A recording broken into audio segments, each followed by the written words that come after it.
तर मी आता तुम्हाला हळदी कुंकासाठी केलेली तयारी दाखवते। इथे मी हळद कुंकू, साखर फुटाणे आणि तिळगुळ असे घेतलेले आहे। त्याचबरोबर मी थोडेसे लाडू, 2 लाडू आणि साखर फुटाणे असे पिशवीमध्ये पॅक करून ठेवलेला आहे। कारण असे डायरेक्ट दिले का कधी कधी हात चिकट होतात, त्याच्यामुळे कोण जर लांबून आलेलं असेल तर त्याला हे पिशवीतले पॅक केलेले देण्यासाठी मी हे पिशवीत बांधून घेतलेले आहेत। फुलं आणलेली आहेत आणि मी वाण म्हणून वाटण्यासाठी आरसे आणलेले आहेत।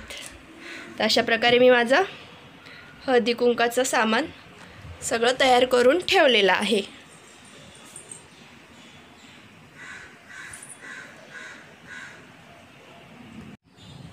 मी इथे ज्या बायका हळदी कुंकाला येतील त्यांच्यासाठी हे मसाले दूध तयार करून ठेवलेलं आहे। तर अशी मी माझी सर्व तयारी करून ठेवलेली आहे हळदी कुंकाची।